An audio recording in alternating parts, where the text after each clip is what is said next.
everybody. Welcome to Lawsuits and Lessons. We are back this week. You know, if you're sitting there and you want to subscribe to a great podcast, please look us up on Apple Music. Look us up on all the Spotify, Amazon Music, all the good spots. Check us out. And if you're sitting there and you want to learn about the law, business law especially, and you want to find out about what makes entrepreneurs tick, you want to be watching or listening to the show because the host, my good friend, is an expert at both. A very accomplished lawyer, accomplished entrepreneur, accomplished writer. You can get his book on Amazon. And it's John Fagerholm. What's up, John? What's happening, Steve? Good to see you as always. How's the last couple weeks been treating you? How's the lovely wife? It's good. New Jersey weather's been great. I can't complain. You know, I'm not staying in Philly because you'll give me a hard time. And it's your birthday today. So, you know, it must be amazing. I know it's so funny. As we get older, we don't want to say it's our birthday. But have you had a good birthday? I mean, besides having to come on the show with me and our guests tonight, how's your birthday been going? I mean, it's not been any different than any regular work day for me. I didn't grow up celebrating birthdays very much, believe it or not. And so, especially at this age, I'm 57 now. It just isn't a pivotal birthday. I'll probably do something for 60, but just a normal day, maybe dinner tonight or something. Who knows what the wife's got planned? Well, you know, you're 57 and you've met so many interesting people throughout your life. And our guest tonight, you're a good friend of his. Tell us a little about him. Well, it'll be one of the more interesting people that we bring on. Celona's a great guy. We've known each other probably, I would guess, around 2008. I was one of the first investors in a company called Speaker, which was the first company, and at that time, the most successful company in the influencer space. And it was just trudging along, doing its thing. And then Celona came along and made it explode and made it a household name. So great guy, really on top of tech, a real people person, great family man. And we've just been great friends for many years. We do lots of projects together, and he's just one of these guys that everybody should know. So, Celona, I want to find out more about you. John has known you forever. I was looking through your LinkedIn. You've worked with so many great companies. You know, you went to a great business school, you know, and I always wonder, like with you, an entrepreneur, you know, what makes you tick? I mean, what is entrepreneur born in you, or is it something that you learn through your years? I think everybody is entrepreneurial in some way. And I think some people tend to be more biased towards risk, right? Like I don't gamble. I've really never gambled, but because I build startups, and when you lose one, it's just like losing one of those big bets, I would imagine, right? You go all in and then it's gone and you're like, oh. And the only thing I always say is if you think of life in terms of learnings, saying every time I do something wrong, I've learned how to not do something, and sometimes really, really well. I've learned how to not do a whole bunch of things really well. But there's something cool when you meet a founder or an operator on both of those things. But now that I'm older, got 3 kids, my role is player coach. And so there's a lot of mistakes that we all go through that I can kind of help those guys get through, if you will, like make new mistakes, don't repeat old ones. I call it control the controllables. But I think everybody's an entrepreneur, but I think it's risk aversion. That's somewhere in that parameter is where we all fall. And that's how entrepreneurial you are. Well, Celona, speaking of big bets that didn't pay off, you want to talk about Speaker a little bit? That's how we met. And it was a great company, but talk us through Speaker and what it was and what was so great about it and why that whole time was so amazing for you. Yeah. Well, I mean, I think I had a great co-founder in the project. Marco was a first-time founder, but like a really smart individual. And the big thing for that project, we were talking, I just come off of Vimeo, which was a really cool project. It's a video sharing website. And there was a lot of creators in the economics of that, right? We called it UGC back in 2007. And what Marco and I really talked through was this idea of saying, hey, would people be willing to pay other individuals to access their social channels, right? The idea of influencer marketing. And it was the right place at the right time. The project was interesting because we powered everybody from Condé Nast to Time. There's a bunch of articles out there. It was like Microsoft and Samsung, and we won our clients some Cannes Lions. But I think the big takeaway was it was so early for influencer marketing. It was so like people didn't know like what was influencer marketing. And why I think it was special was, if you've ever sold nascent technologies or nascent marketplaces, like right now I run an AI company. The marketplace understanding tends to be, call it on a 1 to 10, like a 3 to a 4, right? You'll have people that love this stuff and they're really excited. We had the capabilities back then for creator marketing, when we were at Speaker, of like a 9 out of 10. And we were doing these amazing things for clients. They were like, wow, I don't know, was that good?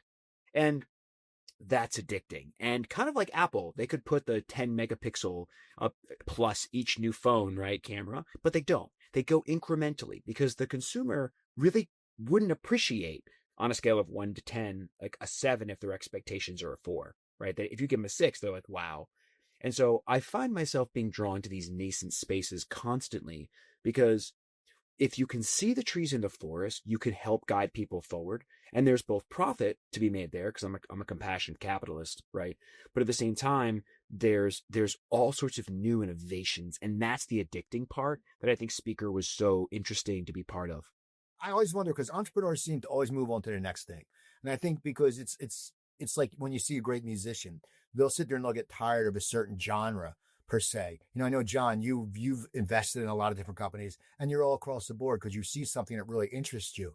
But what happened with you because it sounded like it was going great. Yeah. I mean, well, John, would you like to speak to it? I can kind of speak to the totality of it, because you see certain patterns in life, and there was patterns this particular project followed that the writing was on the wall pretty quickly based on the core team that was there. First of all, it was doing great, and Marco is still one of my great friends. I invested because I invested in him.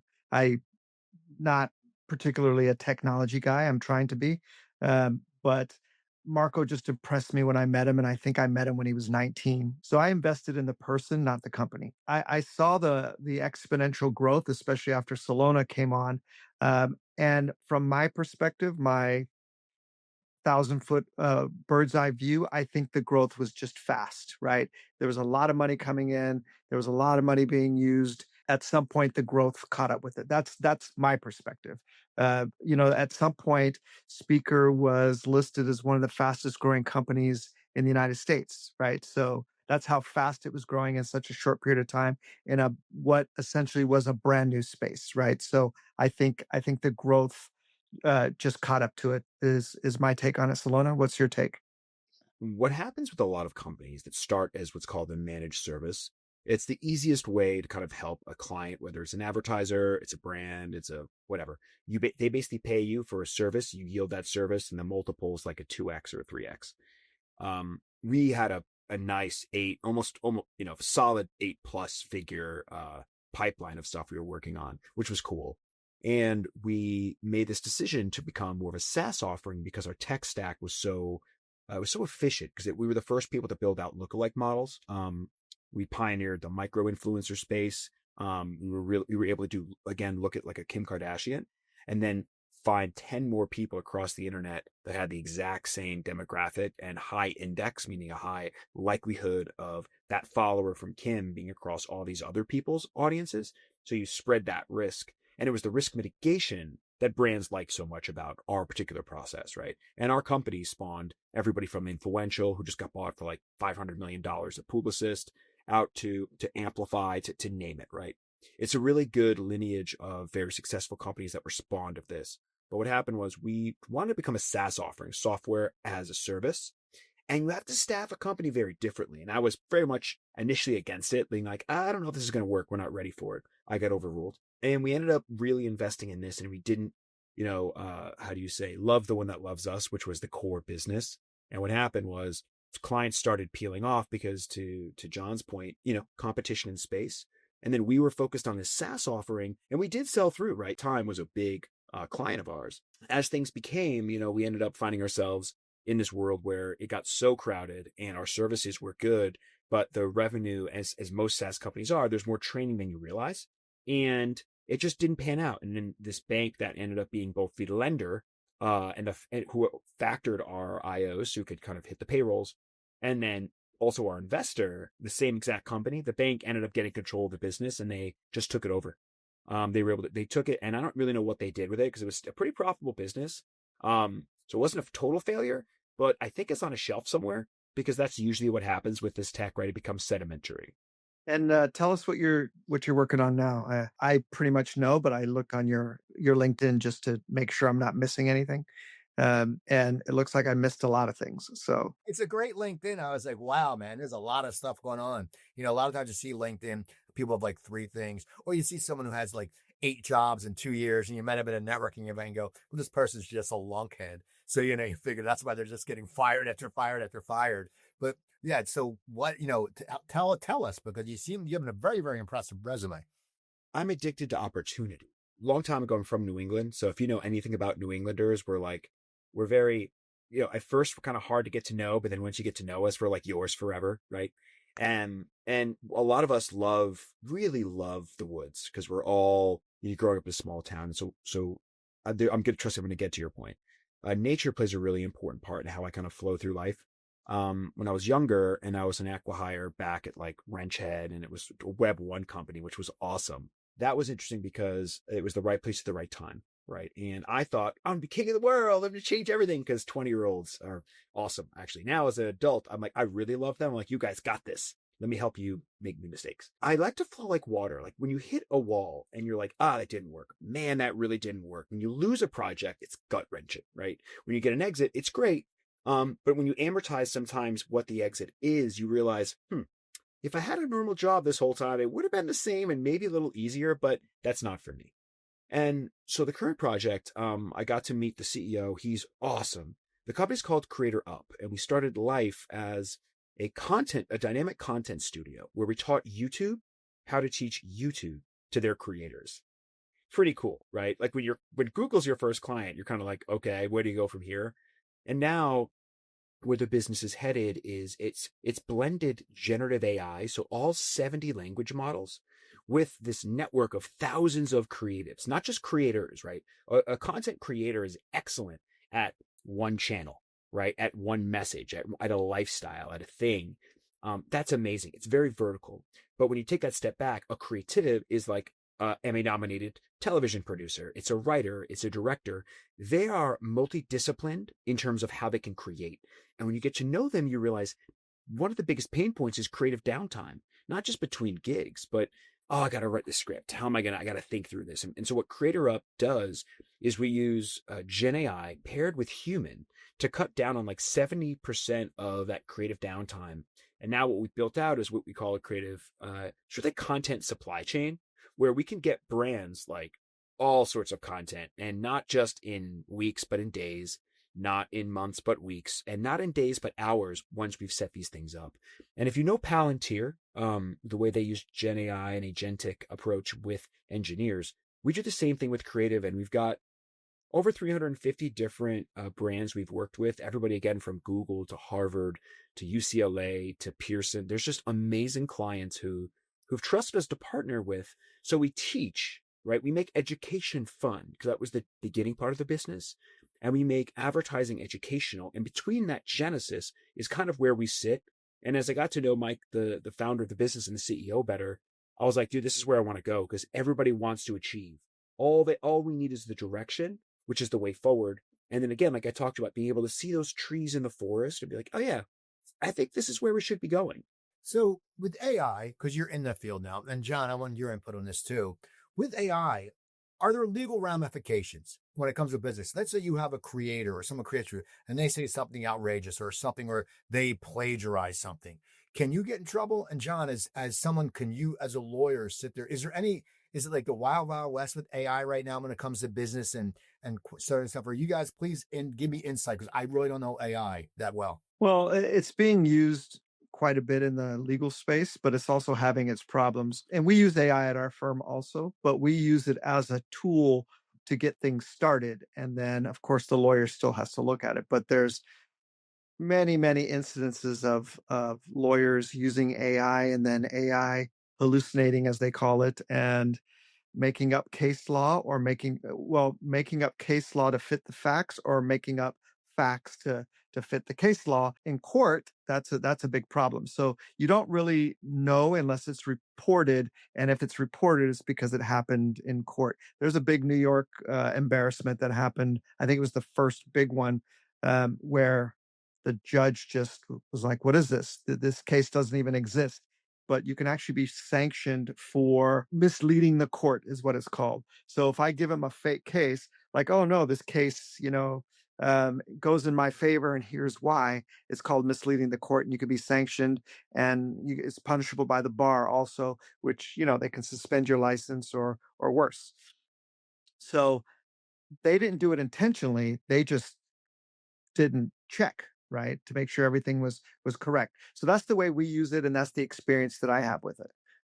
What are your thoughts, Salona? I'm old enough now to have been, in the 90s, I built my first website. That's when I got my first job. So I got discovered at Wrenchhead. Wrenchhead became the back end of eBay Motors. That Web 1 bubble where all the engines, remember all those search engines in the 90s and the aughts, like Lycos and Excite and Metacrawler and Yahoo, when that was a thing. But like, it's funny because each tranche, Web 2, Web 3, and now this AI and eventually maybe AGI, which, we'll see where that goes. But it feels like we're not in a bubble in terms of the overinvestment, but in terms of our thought and potential, call it like how we want and imagine AI could be used. So, the way we use artificial intelligence is when you pay the top end fees, the liability tends to push to the platform. Like this isn't Roblox, right? Where they claim COPA compliance and how are they doing it? They're not, but there's so much money, people don't care. It's amazing. With regards to Gen AI, though, what's interesting is if you use it in the way that we're thinking of about it, which is it's not the end all be all. And John, it sounds like you do the same. It's just designed to give you that leg up. It is a facilitator. It is not the innovator. It is the totality of the human condition in whatever data sets it has either distilled or ingested and fed back to you in its best potential way to answer the question you've asked, which is why prompting, it's like the most important piece. We have a human in the loop to prevent any kind of aberration that happens with generative AI. And we find that's really the best and scalable way to both protect your clients, still be innovative and still have scale. I think we're going through the same kind of growing pains that, again, Web 1 had with search, Web 2 had with social. You had a pull and you had a push and you had ownership, and now you have something new. And it's exciting because young people, I say that with enthusiasm, young people are using it in different ways where I think search, as we know it, your blue link, is probably not necessarily gone in the near future, but it's not going to be the way we thought about it. And that's interesting because that's a paradigm shift as how we discover information. It's what we do with it, I think, is where it gets really important. So before we move on to law portion of this, and I think about young people and how this is going to affect young people, and there's a theory that it's going to, with generative AI especially, it's going to wipe out 90% of the jobs. But then I look at the past, and I remember that's what they were saying about the internet also. So I don't totally believe it, but I used to tell young people learn how to code, right? Even though I don't know how to code, I would say, irrespective of anything else, you'll always have a job. Whether you graduate high school, you learn how to code. So what advice would you give to young people now that we're in the AI age? Learn how the tools of your time empower your passions. That's it. As a man of my moment, I've had Web 1 stuff, I've had Web 2 stuff. I'm one of the founders of Influencer Marketing, Global Rich Media, blah, blah, blah. And so what I've seen in all of that is the tools enable the human condition. And they're either going to enable it in a good way, right? Where people are creating the next, game changer thing that empowers everyone. Or it's going to go in the negative where we're bordering on dead internet, right? Where AI is talking to AI and we're just watching it happen. Like, where'd all the people go? And so I think what's going to happen is there'll be more consolidation probably in the AI space akin to human cycles. You'll have lots of generations of people learning how to use AI to empower the things they care about. So you'll have new entrepreneurs working in how they deliver food and how they service information and how you fix your community, right? Because what's funny now is it feels like we've been pushed out to each side, right? Everybody kind of has to fall into a box. And when you talk to people, you realize, and even AI echoes this, we all kind of just want to talk in the middle. And you're like, yeah, we do. And I think with AI, we're going to see a more of a focus on your local community and the ability to bring scale to local that I don't think has ever existed before. And from that, you'll see these pockets start to just fire off like fireworks, where new ideas that maybe you're servicing something in, Kalamazoo, Michigan, in an automotive subsector suddenly backs into some, financial technology, supply chain thing out of New York that then has a knock-on effect to some dentistry thing. And what'll happen is it'll be less about solutions that have these like very finite fixes and more about processes that enable people's passion points and then finding how that passion point starts to work across different use cases. See, that's always interesting. It interests me. I love hearing entrepreneurs talk. Some people say I'm an entrepreneur. I mean, I do different things, but I consider you guys major entrepreneurs. And people don't understand about how law comes into the business of being an entrepreneur, because it's very important. Because, if something goes bad, man, and you're part of a company and you're an entrepreneur and you get sued and you don't have a lawyer like John Fagerholm to represent you, you're going to get screwed. And what's funny is about lawsuits is something happened this weekend. I was watching something, and Mark Sanchez, NFL player, played for USC, big star at USC, announcer. He's in Indianapolis, and he's supposed to announce the Raiders game. And suddenly I get a text on my phone, Sanchez, stabbed in critical condition. I'm like, wait, it just didn't make sense. And then a little bit later, it says Sanchez arrested and, basically put to the bed, like they cuffed him to the bed. And then it goes to this whole thing. He chased this guy down, this 69-year-old truck driver, and they got an altercation. And then that was it. So it was a misdemeanor. But then you see this guy brings a lawsuit against Sanchez, which makes sense. But then all of a sudden, he brings this lawsuit against Fox, who Sanchez is covering it. So I want to know, how does that work? Are you responsible for your employee, even if you're not around? I mean, give me an input, because you ran companies, Celona, and John, you represent companies. How does that work? Why is he able to sue Fox, and how does that cut across the whole business world? Well, the easy answer is anybody can sue anybody for anything. Now, whether he'll get anything out of it or not is something different. So my guess is that they named Fox because those are the deep pockets, and the deep pockets always end up on the pleading papers somehow. There's a term called respondeat superior, and it just means that for the business to be liable, it has to be within his job duty that this problem happened, right? So I read the article about what happened, and it looks to me like it was after work hours. He was in Mark Sanchez was in Indiana to do a broadcast. He was at a hotel bar at 12:30 at night, drunk, and then he assaults this guy who then stabs him. That's how I understand the story. So he obviously was not on duty or at work. So there really isn't, I don't see a connection. Let me interject real quick. He was announcing the next day. I just wondered, does that change the step? Because it's not like he was done his job. He hadn't done it. Does that make a difference? No, it doesn't make a difference. The way we always think about it, because this is the way we learn it in law school, think about somebody that is driving, an employee that's driving to and from work. Okay. The employer is not responsible for a car accident that happens on your way to work or on your way back home. You're not on duty, and you're not doing anything for the employer at that time, right?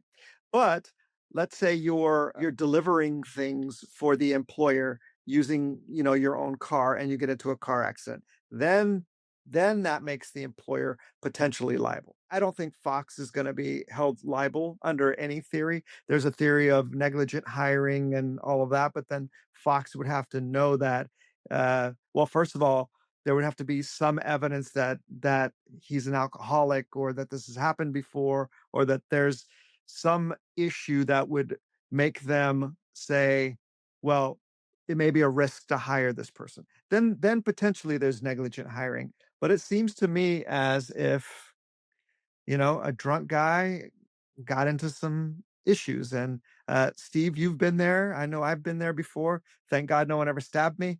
But I just don't see Fox being liable.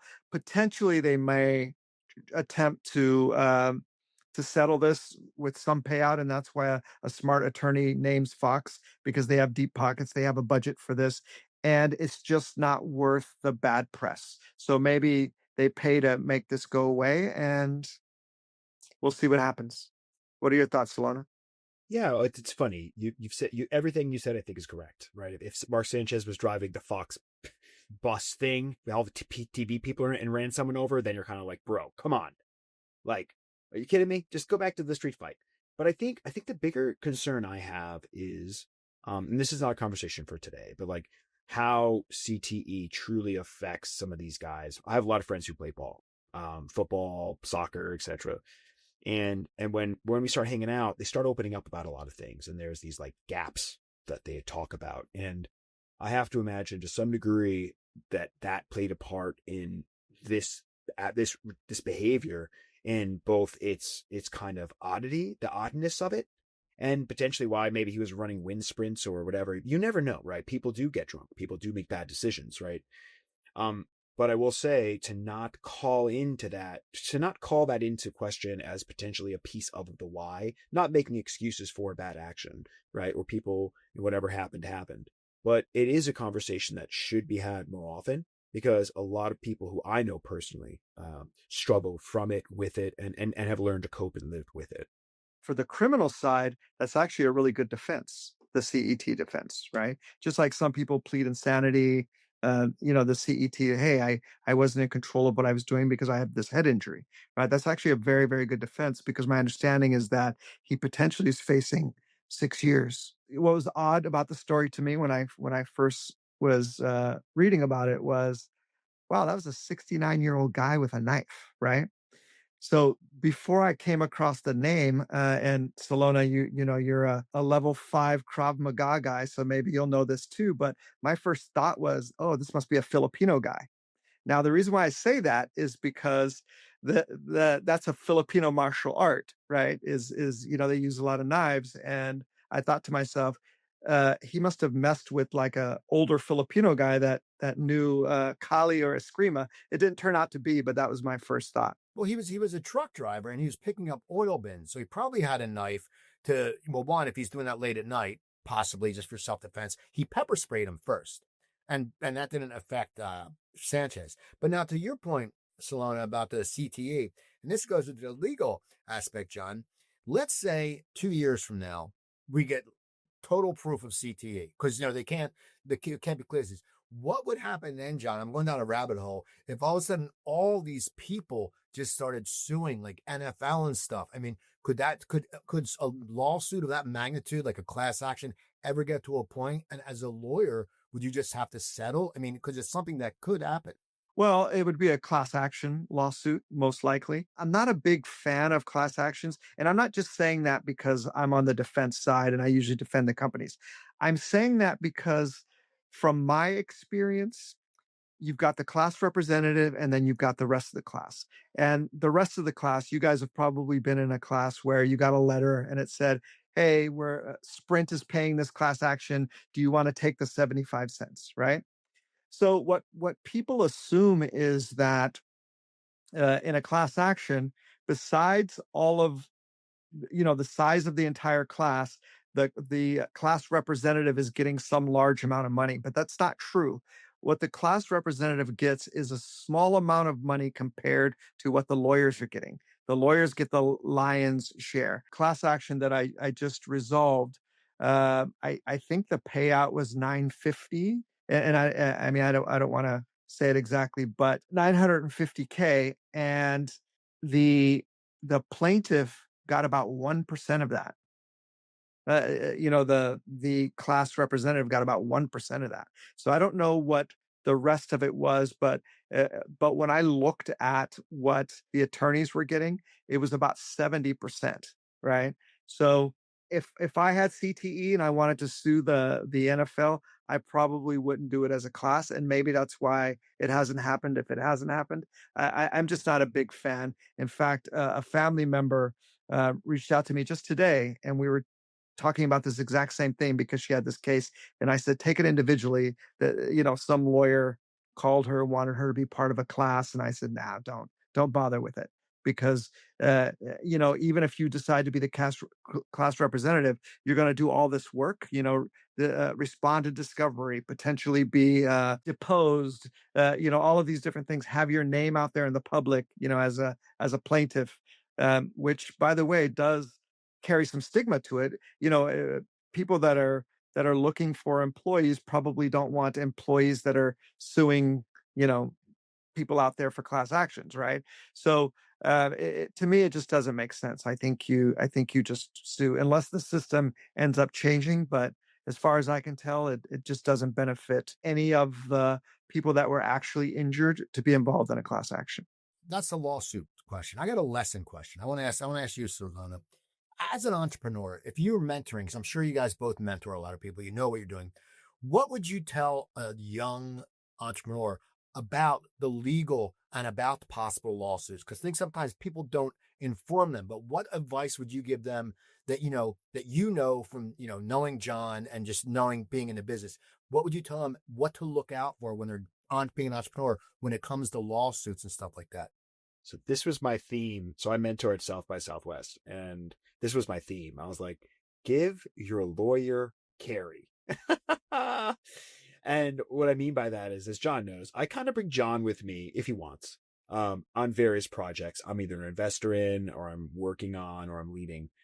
And the reason why, one, I tend to do that is I like having a mind like John with me. The knock-on effect of John is he's a lawyer, right? And so I get to pick his brain on things, and he takes a percentage point, a few percentage points, sometimes more percentage points. But to have a friend and a person who's there for you and will help you really think through let's call it, I'm building something. So you go to what's called an MVP, the minimum viable product, and you're testing it. So now I'm testing my MVP. Holy crap. I don't mean to curse, but oh my God, I have product market fit. Okay, so now, and it starts taking on a life of its own. At that point, once people see your idea working, that's when you need to be concerned about your idea. Otherwise, every single person under the sun is just building a sandcastle on the beach. They're not going to finish the project. A lot of people are like C+ students. There's nothing wrong with that. I'm a B+ student, right? At best. But like most people will just build a sandcastle, and in time, it goes away. Once you've built something as an entrepreneur or as a startup or whatever, and you get that product market fit and you start to take off, that's when you need a lawyer. And if you had a lawyer set up from the beginning who you've gotten to know, who's been willing to come maybe cut you a break or sit on what's called your cap table, the breakdown of the company and people who own it, then that person is more apt to help you and give you honest feedback that's good for the business, not just the moment in time, right? Because there are lots of problems you're going to deal with when you're building a project from the ground to the exit. And at any given point, you're putting out a fire. And if you're putting out a fire, that's a symptom, not the root cause. You're wasting your time. And you should always be trying to get to the root of it. And a lawyer who's sitting inside of the organization in some small capacity has a much higher likelihood of giving you feedback that's not just moment driven, but vision driven. And that's the delta that helps people make that jump from a cute project that's going to kind of always exist into I need to buy this because if I don't, they're going to take all my market share. That's a great insight, Celona. And while you were talking, I was just thinking about all of the people that have, I mean, not a ton of people, but people that have not necessarily paid me money for my time, but have built a relationship with me so I don't mind giving my time. You and I, Celona, we already had a relationship because we were in a company together, but I have other people that, I just took an interest in because I like their idea, and they can call me almost anytime for any advice. And I actually enjoy giving the advice. Whereas, most people that I don't have that kind of relationship with, they have to pay for the advice. They have to pay for the time. That's a really good point. And Steve, I'm going to put a bow on this for us. I think the human condition is the root of all opportunity. And it's also the root of all evil. It's the little bit of a yin and yang for you. And I think what John highlighted that's really important is building relationships. When I meet a lot of operators, founders, and just people who are too transactional, right? They'll say, hey, Celona, hey, can you help me with this, whatever? And I love mentoring. I love getting behind projects, be like, how do I help you make new mistakes, control the controllables, etc. But the human condition needs to build rapport, right? And a lot of individuals I meet, specifically nowadays, maybe this is a post-COVID thing, are like, hey, this is what I'm doing. Here's what I need. Do you want to help? And I'm like, I don't even understand who you are. Maybe let's start with a hello and let's get to know each other a bit better, because I think chemistry is really important because you're going to hit hard times. And what John spoke to is there's so many great lawyers out there who are really good people who you can get to know, and that they'll do you a solid, because good advice is like a good investment. It has compounding interest. But advice that is coming from a moment in time, or like too much of an ego versus a vision of what you're trying to accomplish, you end up with advice that's just transactional. And that's not what you want if you're going to build something special. Again, building on your point, Celona, I think a lot of people, and especially in American culture, we are very transactional like that. It's like, hi, I'm John. What's your name? What can you do for me? Nothing. All right, see you later. Right.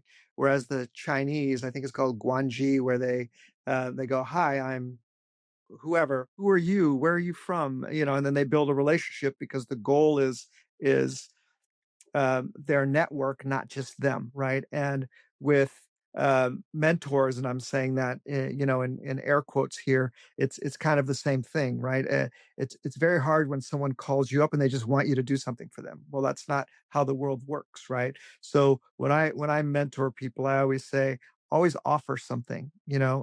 Offer something before you ask something, especially when you don't know this person, right? Because everyone's time is valuable, right? I do get a lot of that too, and I just ignore it. I get random calls or random emails. Hi, I'm Jake. Look at this for me. Like what? Why would I do that, Jake? I get exactly what you're saying, Celona. This is why you have to watch and listen to this show.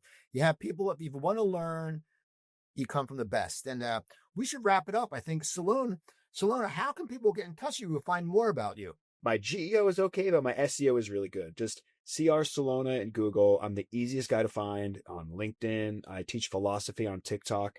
So I do these short format, like let's call it Stoicism meets, Nietzsche's idea of self is lost in the crowd. Undercurrent of Rousseau's social contract. It's pretty cool. But yeah, I'm the easiest guy in the world to find. And John, how do people get in touch with you? You can find me at defendmybiz.com. I'm also pretty easy to find. I have a very rare name, so it doesn't get confused with anybody. Very easy to find. And if you want to build a relationship with me, send me an email. People, you can find me on LinkedIn under Steve Cooper. My entertainment podcast, where I've done over 1,000 episodes, is coopertalk.net. If you want to, want any advice or want to throw some input about the show, email me at thecooptank@yahoo.com. So, John, give us a closing final thought, because you're a lawyer who has to do summation, as I see on Law and Order, and do the closing statement. Give us a good closing thought about. Usually, though, lawyers aren't good at off the cuff, because we're taught to prepare, right? So I guess I should start preparing my summations from now on. But first of all, I want to say thank you, Celona. I appreciate you coming on. Next week, we'll have Mark Kreiner, best known as the CEO of Tap Out. But Celona, I appreciate you coming into the pinch. You're the guy that's on top of everything that's happening. So I really appreciate it. Coop, I always appreciate you and how well you move the show along. So thank you, everybody. And until 2 weeks from now, good night.